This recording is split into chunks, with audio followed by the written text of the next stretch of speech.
Okay, more blessings. Some will call them miracles, but here we go.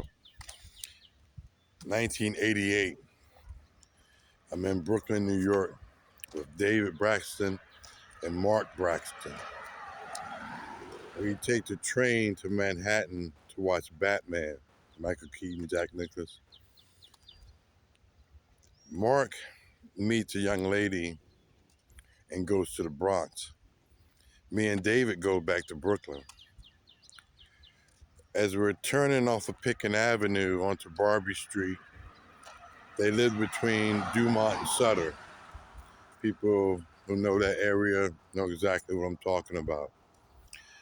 But as we were entering that block, David looks at me and says, "Hey, let's lay in the car and talk a little bit, about the movie, about the life, about everything."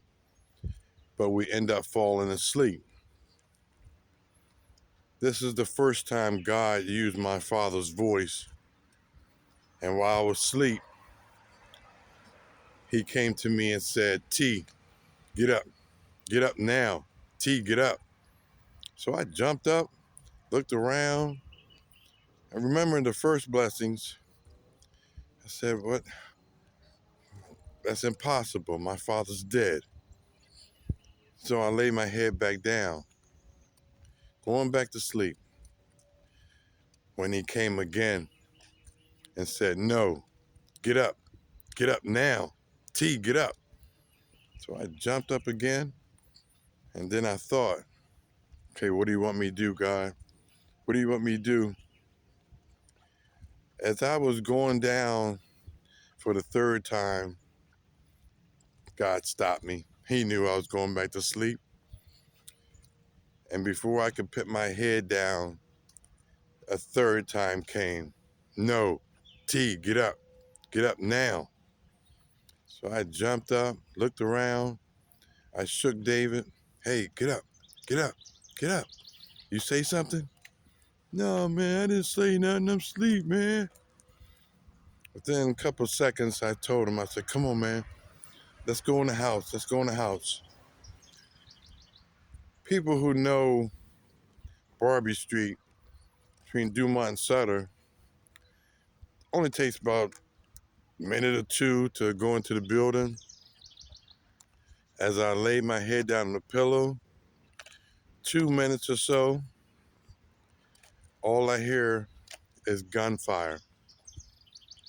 I'm thinking to myself, well, I'm in the house, everyone's safe, because that's how it was back then, just to be honest. Around 6:30, 7 o'clock, Mark came home. Came in the room shaking me. "Man, what'd you do to the beep, beep, beep car?" I said, "We didn't do nothing." "Man, y'all took the car. Y'all destroyed the car. Beep, beep, beep." Curse words. I looked out the window. The first three cars were destroyed. As we walked outside, I looked and counted at the bullet holes where I was laying. Both of us would have been dead if God did not wake me up using my father's voice. As people sat around saying, "Good thing God woke you up on time, man. You woke up." Literally, I was saying it to myself in my head. David and Mark Braxton, I love you guys, and you know the truth that night. Let's skip to 2020 when Kristen passes away. I used to tell the boys it won't be long because my relationship with God is a lot different than others. This, God will tell you. As I came out of the bedroom, a chandelier that was impossible to move was tilted down just a little bit. I go in the room, I get my son David, and I tell him, She's back. She's here. I told you. My relationship with God is a little closer. As we sat there smiling, he walks back in his room. When he went back in his room, all he said was, Dad, Dad, come here, come here. I walk over into his room, open the door. Yeah, what's up? Look at my bird. He has a balancing bird. And anyone knows that you put it on anything, it'll balance. I seen it the first time when I walked in his room. The balancing bird was now up on the table. And I saw what it was pointing at. It was pointing at my father's memorial flag on David's wall.